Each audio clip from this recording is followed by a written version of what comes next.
만일 누구든지 금이나 은이나 보석이나 나무나 풀이나 짚으로 이 터 위에 세우면 각 사람의 공적이 나타날 터인데 그 날이 공적을 밝히리니 이는 불로 나타내고 그 불이 각 사람의 공적이 어떠한 것을 시험할 것입니다. 만일 누구든지 그 위에 세운 공적이 그대로 있으면 상을 받고 누구든지 그 공적이 불타면 해를 받으리니 그러나 자신은 구원을 받되 불 가운데서 받은 것 같으리라. 같이 읽습니다. 너희는 너희가 하나님의 성전인 것과 하나님의 성령이 너희 안에 계시는 것을 알지 못하느냐. 아멘. 오늘 말씀은 지난주에 이어서 예수 그리스도가 우리의 인생의 터가 된다는, 파운데이션이 된다는 그 말씀에 덧붙인 말씀을 우리에게 주고 있습니다. 그건 어떤 집을 그 위에 어떻게 지어야 하는지 우리가 매우 주의해야 된다, 그런 말씀입니다. 터에 맞는 집을 지어야 할 것입니다. 예수님은 그래서 새 술은 새 부대에 넣어야 된다고 말씀했습니다. 포도즙을 담는데 이제 낡은 부대에다가 넣으면 발효해 버리니까 낡은 부대는 금방 헤어지고 못 쓰게 되는 것이죠. 그래서 새로 담은 포도즙은 새로운 부대에다가 넣는 것입니다. 마찬가지로 그 내용이 무엇이냐에 따라서 그 집도 거기에 걸맞게 지어야 합니다. 예수 그리스도의 터를 세웠다면 거기에 걸맞는 집을 지어야 될 겁니다.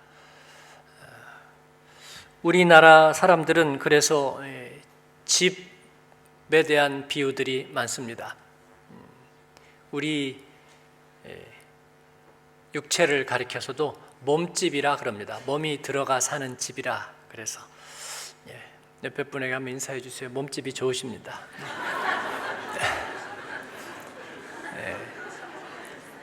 옛날에는 이게 굉장한 칭찬이었는데 요즘은 이상하게 칭찬이 안 되는 것 같습니다. 칼에 들어가는 집이라 그래서 칼집 있지요. 그래서 그 집은 그 내용하고 걸맞게 잘 맞춰져서 지어야 되는 거죠. 그런데 어느 날 그 집이 어떻게 잘 지어졌는지 시험을 받는다 그럽니다.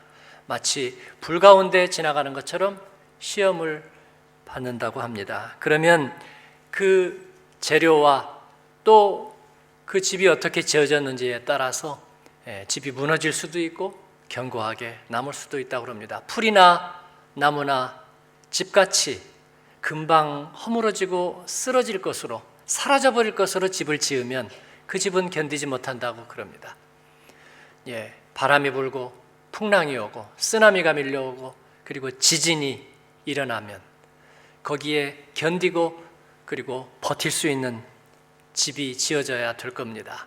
내진 설계가 되고 직하형 지진에도 리히터 지진계 7.0에도 견딜 수 있는 집을 지어야 할 겁니다. 그렇지 않다면 옛날 와우 아파트처럼, 삼풍백화점처럼, 그리고 성수대교처럼 속절없이 무너져 버릴지도 모르겠습니다.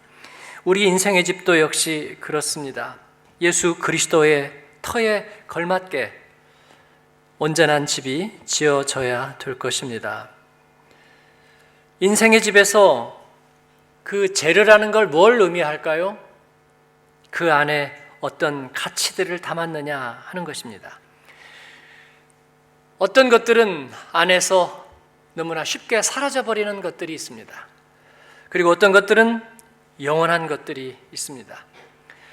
그것을 가지고 우리 인생의 집도 하나님 앞에 설 때에, 그리고 인생의 크고 작은 불같은 시련들이 올 때에 우리가 과연 바른 기초 위에서 바른 집을 지었느냐 하는 것을 우리가 깨닫게 될 것입니다. 시대가 바뀌고 세상의 풍조가 바뀌고 그리고 사람들의 삶의 모습이 달라질 때에도 변함없이 영원히 우리를 하나님 앞으로 인도할 수 있는 인생의 집을 우리는 잘 짓고 있느냐, 이것이 우리에게 중요한 것입니다. 우리의 인생 속에서 사라지는 것들, 소멸하는 것들이 있습니다. 우리는 긴 세월을 살지 않았지만 벌써 많은 것들이 사라지고 있는 것들을 경험했습니다. 8년 전에 한국 갤럽에서 지난 20년 동안 사라진 것들이라는 주제로 여론조사를 했습니다. 여러 세대 또 여러 연령층에 따라서 응답을 했는데 사라진 것들 중에서 제일 많이 나온 게 뭐였을 것 같습니까? 제가 사라진 것은 아닌데 저를 바라보시고 제일 많이 사라졌다고 응답한 것은 연탄이었습니다. 지금도 연탄이 남아있기는 하지만 예전에는 온 국민이 연탄을 뗐던 것을 생각해 보면 정말 사라진 거죠. 그 외에도 삐삐, 공중전화, 또 안내양, 시내버스 회수권 이런 것들이 있었습니다. 유형별로 보면 먹거리와 관련해서는 뻥튀기, 그거 진짜 사라졌나요? 아직 있어요? 예. 살던 곳이 어디냐에 따라서 아직은 저쪽 동네 쪽에 아직 뻥튀기, 그리고 찹쌀떡 하는 찹쌀떡 장수도 없다고 그러고요. 군밤 장수도 없다고 그럽니다. 육교 앞에서 지하철역 앞에서 우산 파는 사람 아직 있나요? 비 오는 날이면 하도 많이 팔아가지고 목이 안 나와서 싸니요 그래. 정이 없어졌다는 응답도 많았습니다. 가족의 정, 또 스승에 대한 존경심들이 없어졌다. 옛 정취와 환경도 많이 달라졌습니다.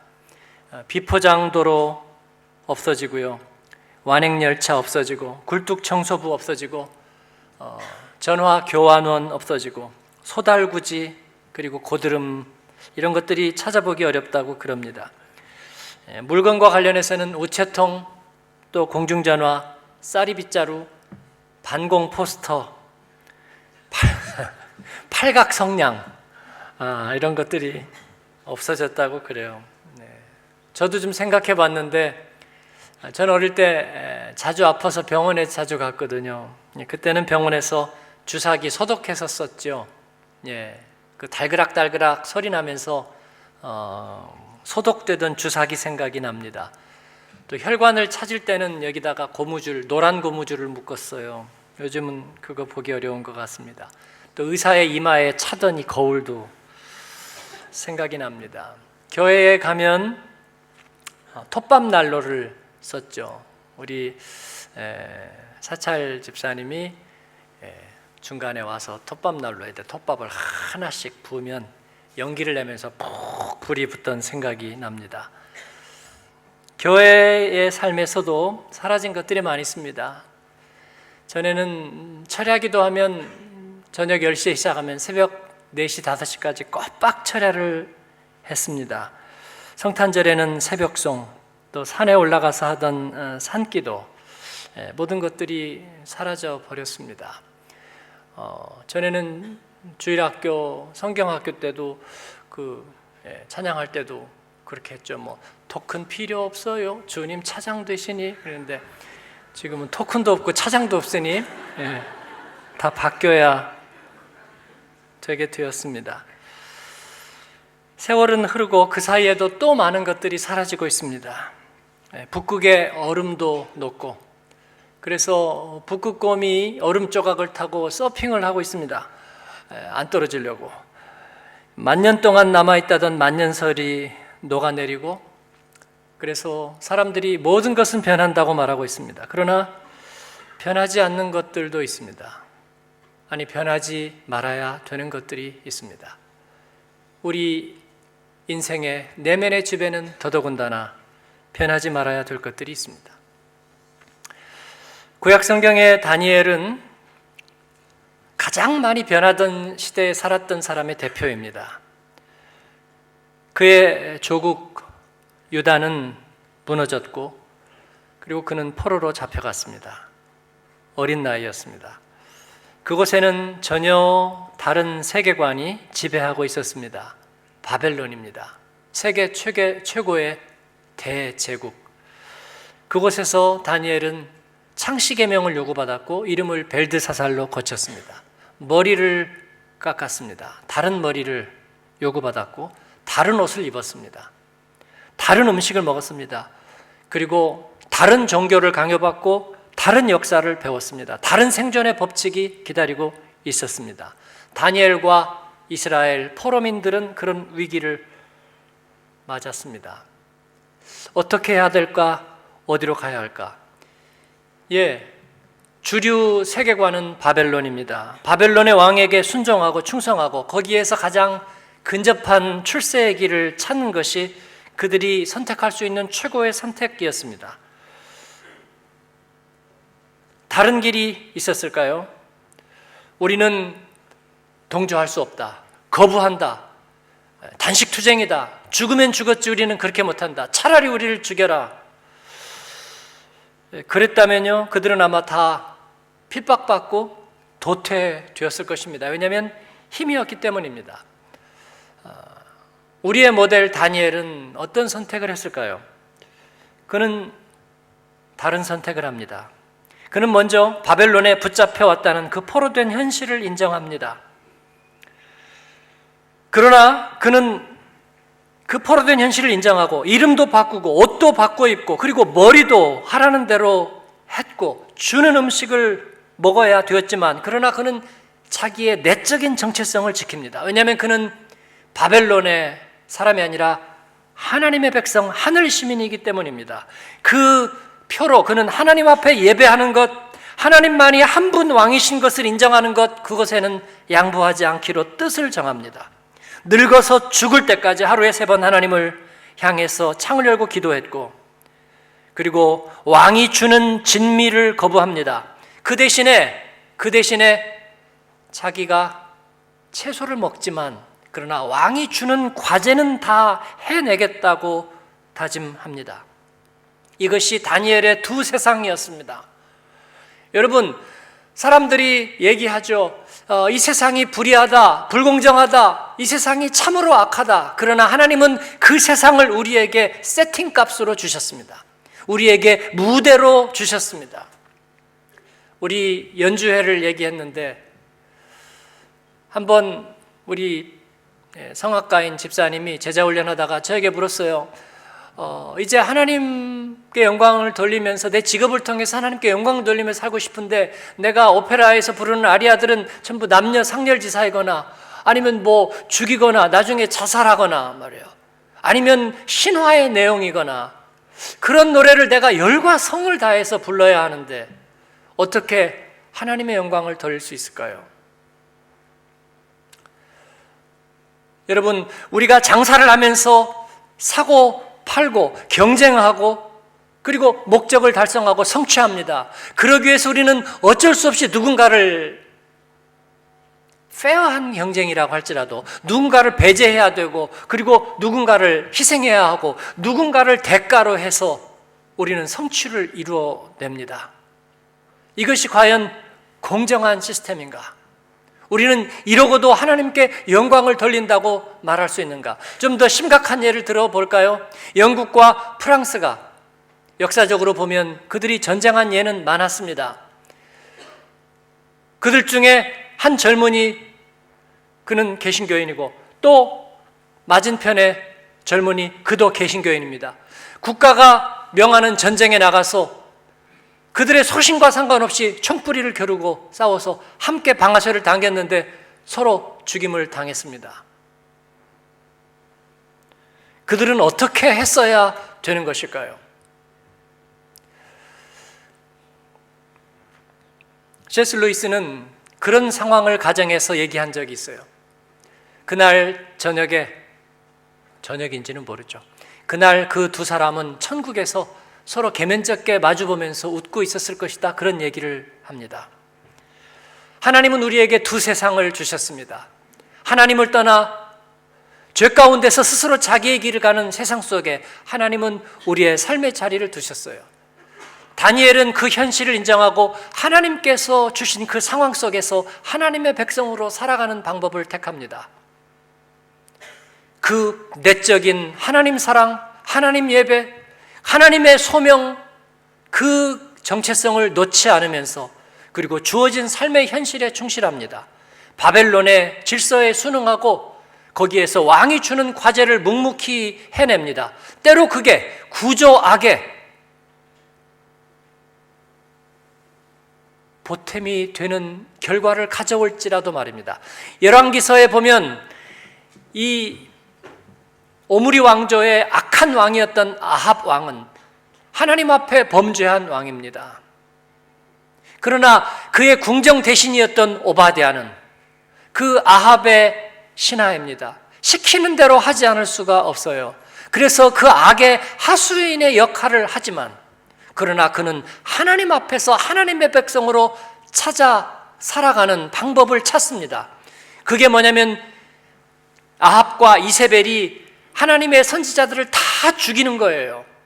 그 죽이는 하나님의 선지자들을 이 오바댜는 자기의 힘을, 지위를 이용해서 동굴로 빼돌려서 50명씩 그래서 그들을 살려주는 것입니다. 500명이나.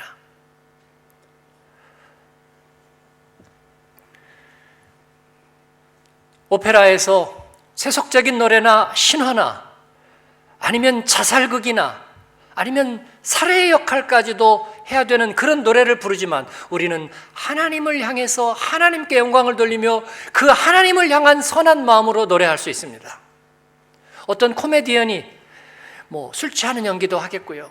작가가 써주는 것에 따라서 이상한 사후적 역할도 하겠죠. 그러나 시상식에 나와서는 하나님의 영광을 위해서라고 눈물을 흘립니다. 이것은 모순일까요? 아니면은 하나님께서 우리에게 주시는 삶일까요? 저는 불의를 정당화할 생각은 전혀 없습니다. 우리는 두 세계의 시민으로서 하나님의 백성으로 하늘 시민으로 살면서 내적인 성소를 지키고 하나님 앞에 정결을 지키고 살면서 오늘 우리에게 주어진 삶에서 다만 진실하게, 다만 성실하게, 다만 최선을 다해서 하나님이 우리에게 주신 세속적인 소명을 이루어 가는 것입니다. 그러한 여러분에게, 그러한 여러분의 두 세계에 하나님께서 복 주시기를 축복합니다. 이것이 다니엘 패러다임입니다. 그는 하나님께 받은 진정한 사명 있는 백성으로 사는 것입니다. 그럼으로써 그는 바벨론 왕국에서 성실한 일꾼으로 쓰임받습니다. 그들은 그의 내적인 성소도 무너뜨리고 그의 신앙적 정체성도 바꿔보려고 그를 모함하고 겁박하고 억압했지만 그는 죽을지라도 그 점에서는 양보하지 않았습니다. 그러나 그 외의 모든 것에는 그에게 주어진 모든 과제를 그가 감당합니다. 그리고 바벨론 왕국이 무너집니다. 그리고 페르시아가 세워졌습니다. 그 가운데서도 다니엘은 곡학아세하지도 않았고 그리고 자신의 신념과 정절을 꺾고 이리저리 줄을 타지도 않았습니다. 그럼에도 불구하고 다니엘은 또 쓰임받습니다. 페르시아에서 쓰임받아요. 왜냐하면 그의 내적 정체성은 어디에서나 빛을 발했기 때문이라고 그렇게 믿습니다. 다니엘은 그렇게 원망하지 않았어요. 아니, 예루살렘 옛날 얘기하지 마세요. 저는요 한 맺힌 거 많아요. 우리는 포로로 잡혀왔잖아요. 이스라엘이 해준 게 뭐 있나요? 우리 윗세대는 뭐를 했죠? 우리를 지켜줬나요? 왜 우리를 여기까지 인도했나요? 그리고 우리에게 뭘 요구하는 거예요? 내가 뭘 할 수 있다고? 나에게 돌돌 짓는 사람이 누가 있는 줄 아세요? 이제는 내 마음대로 할 겁니다. 아니요, 다니엘은 그렇게 하지 않았습니다. 그는 부모 세대들보다 더 하나님의 기뻐하시는 일이 무엇인지, 하나님이 주신 사명이 무엇인지 분명하게 뜻을 정했고 거기에 천착했습니다. 이게 다니엘 패러다임입니다. 저는 우리가 유민 공동체가 아니라고 생각해요. 그리고 우리들의 자녀들도 1.5세, 2세, 2.5세, 3세 저는 그렇게 부르기를 원치 않습니다. 우리는 다 하나님의 백성입니다. 하나님께서 부르셨고 앞서 달리게 한 사람들입니다. 디아스포라 교회를 방문할 때마다 저는 자라나는 그 다음 세대들을 보는데 그들이 얼마나 반듯하고 말씀에 서 있고 저희 세대보다 훨씬 더 원칙적인 것을 볼 때마다 깜짝깜짝 놀라요. 저희 교회도 그런 분들이 많아요. 제가 몬트리올에 방문했을 때 그 호산나 교회, 주로 아프리카에서 우리가 자주 만나는 호산나 교회에 거기 김장로님이라는 분이 계세요. 그 큰 딸이 문정이라는 딸이 있어요. 몬트리올은 완벽한 바이링구얼 도시입니다. 아마 맥길 대학에서 대학을 졸업했어요. 대학원을 졸업했습니다. 영어, 불어 완벽하게 하고요. 그리고 우리말 완벽하게 해요. 그런데 1년에 한 번씩 아프리카 카메룬에 가서 그 동부 밀림 지역에다가 센터를 세웠는데 거기에 해마다 가서 단기 선교를 하는 거예요. 3주씩 합니다. 교회가 그렇게 크지 않고 다 돈을 대줄 수가 없어요. 그리고 비행기가 비쌉니다. 그래서 아르바이트를 하는 거예요. 대학 다니면서 대학원 다니면서 아르바이트를 하고 해마다 갔어요. 그건 10년째 가지 않나 싶어요. 그렇게 가서 3주 동안 섬기면서 우리 자매인데 말라리아도 2번이나 걸렸습니다. 그런데 그렇게 사모하고 변함이 없어요. 놀랍지 않습니까? 한국으로 취직을 해서 갔습니다. 언어들도 잘하죠. 정말 성실하죠. 하나님 정말 사랑하죠. 아마 요즘 시류에는 약간 4차원처럼 보일지 그건 제가 모르겠어요. 그러나 그럴 리 없다고 생각해요. 그런데 그 회사에서 이제 뭐라고? 그래서 가기로 했는데 한 가지 조건을 걸었습니다. 한 가지 조건이 있습니다. 그게 뭐냐고. 제가 아프리카 1년에 한 번씩 3주씩 가서 선교할 수 있도록 해달라고. 그게 유일한 조건이었어요. 다른 거는 아무 조건이 없습니다. 부모의 세대보다 더 하나님이 기뻐하시는 일이 무엇인지에 대해서 더 분명하고 내면의 기준이 더 분명한 사람들. 여러분, 그들 가운데 하나님께서는 주님이 기뻐하시는 집을 이루실 것을 믿습니다. 다니엘은 독불 장군이었거나 특별한 사람이었기 때문에 하나님이 기뻐하시는 삶이 무엇인지 살았던 것은 아닙니다. 세대가 흘러도 그는 꿈꾸는 사람이었습니다. 2개의 문화 속에 있으면서도 하나의 정체성을 가졌습니다. 시대와 환경을 책망하고 원망하면서 다른 세대, 다른 이들에게 책임 전가하지 않았고 하나님의 미래를 끝까지 기다렸습니다. 다니엘서 9장에 보면 바벨론 포로의 생활이 드디어 끝납니다. 고레스 왕의 칙령이 내려집니다. 예레미야 선지자는 일찍이 그것을 예언한 바 있어요. 다니엘은 그때 하나님의 말씀을 펼쳐놓고 통곡하고 울면서 하나님의 약속이 성취되었다. 하나님의 약속이 성취되었다. 그러면서 그가 한 일이 뭐냐면 조상들의 죄를 회개하는 것입니다. 자기가 잘못했나요? 자기가 망가뜨렸어요? 자기가 포로로 오게 했나요? 그러나 그는 조상들의 죄를 하나님 앞에 회개합니다. 과거의 역사를 새롭게 하여 주셔서 그런 의미죠. 눈물의 회개를 드리고 있습니다. 그는 혼자였지만 그는 패러다임 크리에이터였습니다. 사랑하는 여러분, 주님께서 우리 공동체를 또 우리들의 자녀들의 세대를 축복하시기를 원합니다. 요즘에 한국 상황을 보면서 많은 상념이 오고 갑니다. 우리 민족에게는 식민지와 동족 상잔과 그리고 군사정권과 이데올로기의 시대를 거치면서 낭만적인 자유민주주의의 꿈을 가졌었습니다. 그 꿈이 이제는 형식적으로는 거의 도달하지 않았는가 우리는 그런 생각을 했습니다.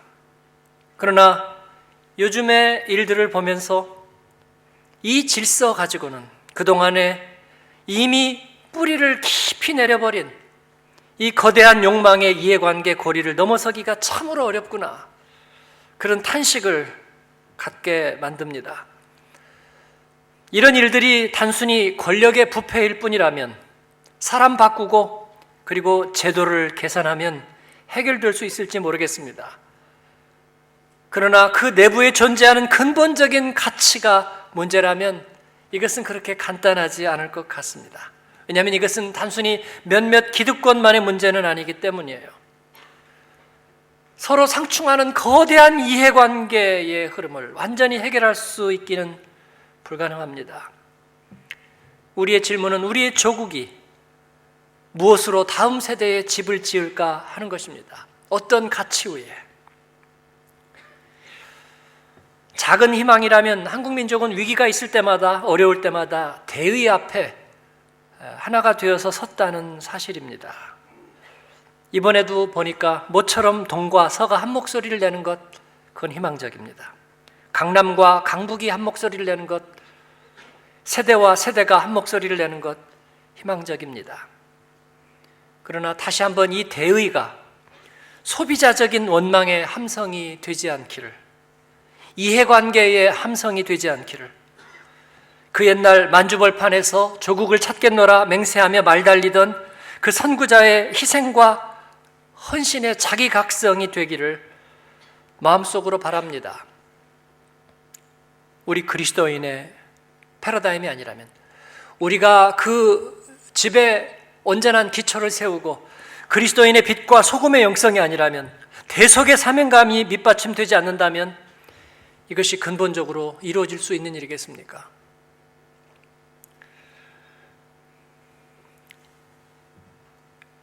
저는 하나님의 사람을 세워야 한다고 믿습니다. 예수 그리스도의 사람을 세우자. 시간이 없습니다. 주님이 오실 길을 예비해야 합니다. 우리의 다음 자녀들을 혼자서도 제국과 맞서서 내면의 성소를 지키고 그리고 무너지지 않는 집을 지을 그런 사람들로 세워야 되리라고 믿습니다.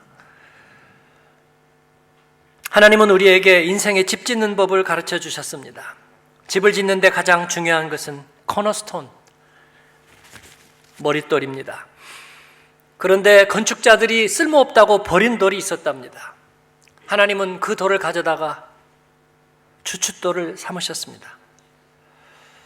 세상의 뒷문으로 소리 없이 하나님의 아들을 보내셔서 그 하나님의 어린 양으로 십자가의 화목제물을 삼으시고 우리에게 하나님만이 주실 수 있는 하나님의 가장 귀중한 선물을 깨닫게 해주셨습니다.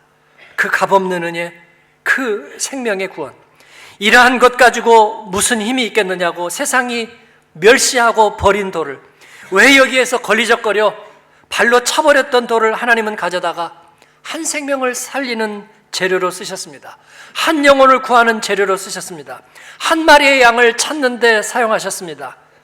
그랬더니 놀라운 일이 생깁니다. 그 한 마리 양, 한 버림받은 생명, 아무도 거들떠보지 않던 무명의 죄인들이 다시 모퉁이 돌이 되어서 하나님의 집을 지어가기 시작하는 것입니다.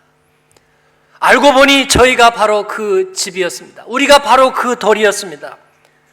아무짝에도 쓸모없는 변두리 인생이라고 생각했던 우리를 주님께서 그 보혈로 씻고 하나님의 은혜로 세워서 모퉁이 돌을 삼으시고 믿음의 집을 짓게 하십니다.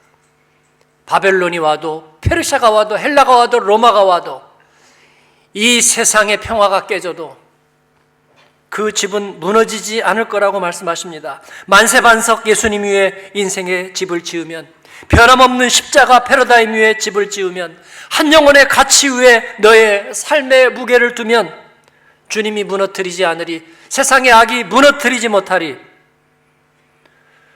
사랑하는 여러분, 우리가 이 소식을 전파하고 그리고 이 집을 견고히 하는 저와 여러분이 되기를 바랍니다. 우리들의 자녀들이 이 믿음의 집을 지어갈 수 있기를 바랍니다. 우리 조국 대한민국이, 그리고 흩어진 우리 한민족의 디아스포라들이 이 하나님의 집으로 지어져 갈 수 있기를 바랍니다. 자다가 깨도, 그리고 고쳐 생각해도 다른 방법은 없습니다. 우리 한 사람 한 사람이 예수 그리스도의 집으로 세워져 가고, 그리고 변함없고 썩지 않고 부패하지 않고 영원까지 갈 것으로, 우리가 비록 이 세상의 땅을 딛고, 그리고 이 세상의 불의한 하늘을 이고, 그리고 눈물과 탄식과 전쟁과 질병과 그리고 테러가 끊임없는 세상 속에 있지만, 우리는 하나님의 하늘 시민으로, 두 왕국의 시민으로 주님 앞에 우리가 억눌리지 아니하고 낙심치 아니하고 그 집을 지어가리라. 사랑하는 여러분, 그러한 여러분을 축복하시기 바랍니다. 여러분의 두 세계를 축복하시고 여러분의 날마다 주님의 말씀 붙들고 불의한 현실 앞에서 하나님 편에 서겠다고 다짐하는 여러분의 다짐을 하나님이 복 주시기를 바랍니다.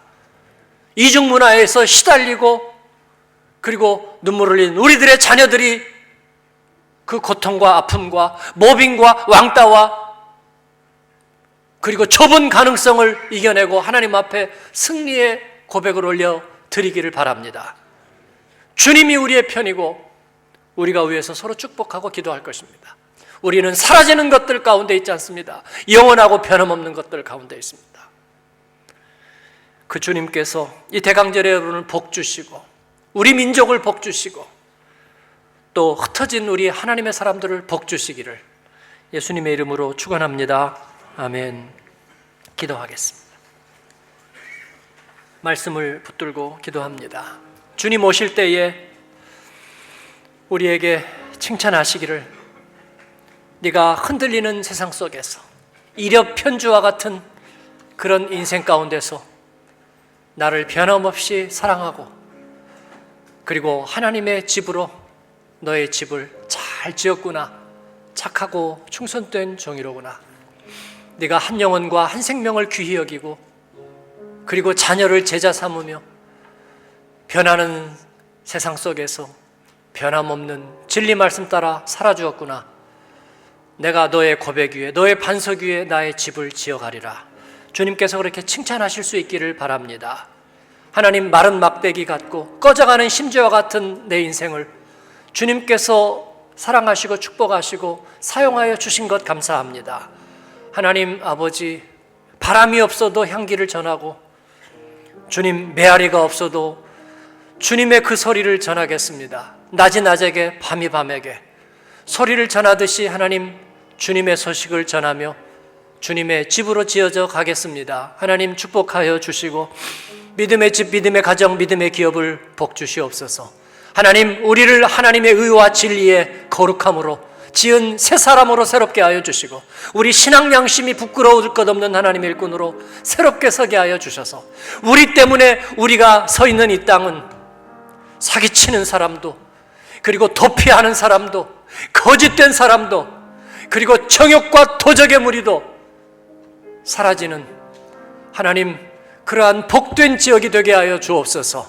우리 하나님 앞에 그렇게 기도하고 우리 조국을 새롭게 해달라고, 우리 다음 세대가 안심하고 희망 속에 그리고 헌신의 세상을 이끌어갈 수 있도록 하나님, 우리 조국을 주님께서 붙잡아 주시고 지켜달라고 우리 같이 한번 그렇게 기도했으면 좋겠습니다. 주여 한번 부르고 기도합니다. 주여, 은혜로우신 아버지 하나님 감사합니다. 주님 앞에 하나님 오늘 또 주님 붙들고 기도하고 말씀 붙들고 엎드리게 하시니 감사합니다. 주님이 해답입니다.